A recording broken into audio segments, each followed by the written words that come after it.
क्या आपको पता है कि भारत ने ट्रांसपोर्ट के क्षेत्र में एक ऐसा कारनामा कर दिखाया है जो दुनिया के बड़े बड़े देश अब तक नहीं कर पाए।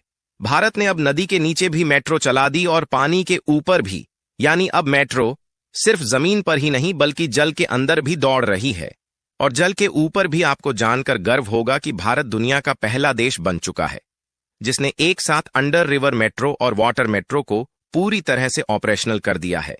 अब सवाल उठता है कि आखिर भारत का ट्रांसपोर्ट सिस्टम इतनी तेजी से क्यों बदल रहा है, कौन कौन से शहरों में यह नई सुविधाएं दी जा रही हैं, और सबसे बड़ी बात क्या यह मॉडल अब दूसरे शहरों में भी लागू होगा। इन सारे सवालों के जवाब आज हम इस वीडियो में जानेंगे। लेकिन उससे पहले अगर आपको भारत की इस उपलब्धि पर गर्व है तो कमेंट बॉक्स में जय हिंद जरूर लिखें और वीडियो को लाइक करके अपना सपोर्ट दिखाएं। दोस्तों, ट्रांसपोर्ट और कम्युनिकेशन किसी भी देश की लाइफलाइन माने जाते हैं क्योंकि देश में लोगों और टेक्नोलॉजी का प्रवाह इन्हीं पर निर्भर करता है। बिना ट्रांसपोर्ट के सामान और सेवाओं को एक जगह से दूसरी जगह पहुंचाना बेहद मुश्किल हो जाता है। ट्रांसपोर्ट का देश की इकोनॉमी में भी अहम योगदान होता है।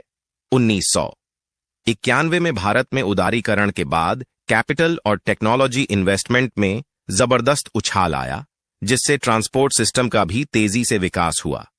पारंपरिक ट्रांसपोर्ट के साथ साथ आधुनिक ट्रांसपोर्ट सिस्टम भी विकसित हुआ और मेट्रो रेल सेवाएं पहले ही कई शहरों में ऑपरेशन में आ।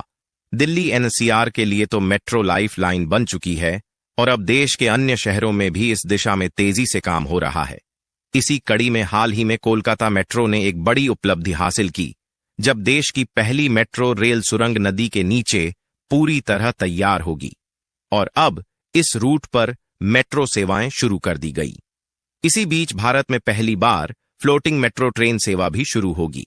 25 अप्रैल को प्रधानमंत्री नरेंद्र मोदी ने देश को पानी के ऊपर चलने वाली मेट्रो की सौगात। यह मेट्रो सेवा एक बोट की तरह काम करती है जो पानी पर चलती है और यात्रियों को एक स्थान से दूसरे स्थान तक पहुंचाती। भारत में यह सेवा सबसे पहले केरल के ऐतिहासिक शहर कोची में प्रधानमंत्री नरेंद्र मोदी ने इसे औपचारिक रूप से लॉन्च किया, जिससे कोची के आइलैंड्स को मुख्य भूमि से जोड़ने का एक नया और अनोखा तरीका सामने आया है।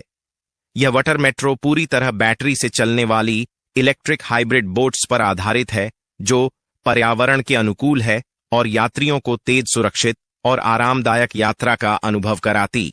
इस वाटर मेट्रो को विशेष रूप से पर्यावरण को ध्यान में रखते हुए डिजाइन किया।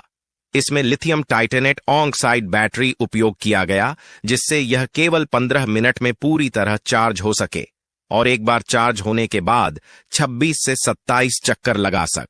यह बैटरी काल 7 से 10 वर्षों हो सकता है।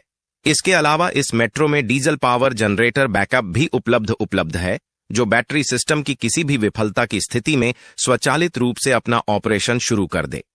इस वाटर मेट्रो की स्पीड 6 से 10 नॉटिकल माइल्स प्रति घंटे की, जिससे सड़क मार्ग की तुलना में यात्रा में काफी कम समय लगता है।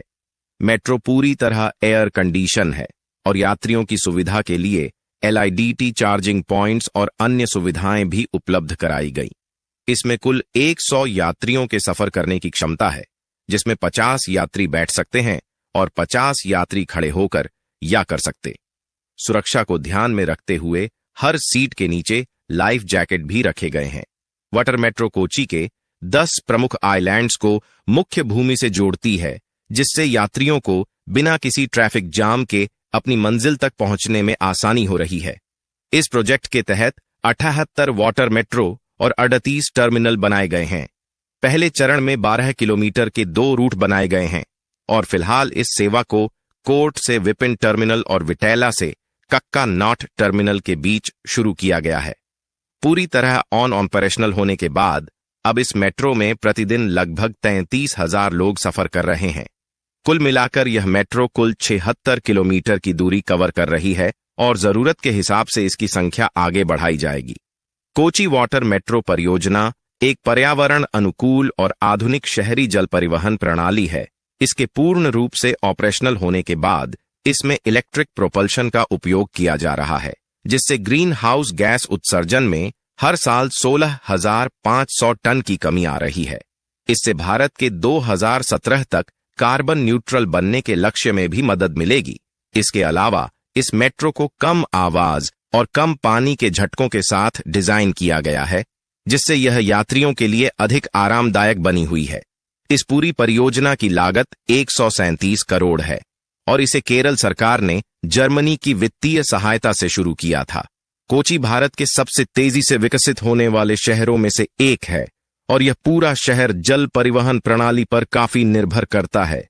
20वीं सदी की शुरुआत में यहां के 90% निवासी नावों से यात्रा करते थे, लेकिन जैसे जैसे सड़कें और ब्रिज बने, लोग सड़क परिवहन की ओर शिफ्ट होने वर्तमान में यहां केवल 3% लोग जल परिवहन का उपयोग कर रहे हैं।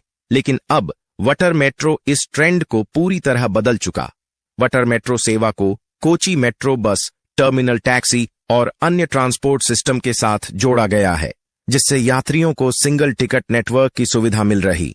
इससे कोची के ट्रांसपोर्ट सिस्टम को एक नई पहचान मिली है और पर्यटन को भी बढ़ावा मिल रहा। कोची के आसपास कई ऐसे आइलैंड्स हैं जो अब तक पर्यटन की मुख्य धारा से कटे हुए थे, लेकिन इस प्रोजेक्ट से वे भी दुनिया भर के पर्यटकों के लिए आकर्षण का केंद्र बन चुके हैं। इससे स्थानीय अर्थव्यवस्था को भी जबरदस्त लाभ। भारत में ट्रांसपोर्ट सिस्टम को आधुनिक बनाने की दिशा में लगातार काम किया जा रहा है। स्थानीय जरूरतों के हिसाब से ट्रांसपोर्ट सिस्टम विकसित किए जा रहे हैं, चाहे वह सेमी हाई स्पीड ट्रेन हो, रो फेरी हो या रोपवे। हर जगह के हिसाब से ट्रांसपोर्ट सिस्टम को तैयार किया जा रहा है। जम्मू, श्रीनगर और गोरखपुर जैसे छोटे शहरों में भी लाइट मेट्रो शुरू करने की योजना बनाई जा रही। महाराष्ट्र के नासिक और तेलंगाना के वारंगल में रबरवल मेट्रो चलाने की योजना बनाई, जो ओवरहेड वायर से पावर लेगी। इसके अलावा दिल्ली एनएसआर और मेरठ के बीच रीजनल रैपिड ट्रांसपोर्ट सिस्टम यानी आरआरटीएस शुरू किया गया, जिससे इन दोनों शहरों को मेट्रो की तर्ज पर जोड़ा गया।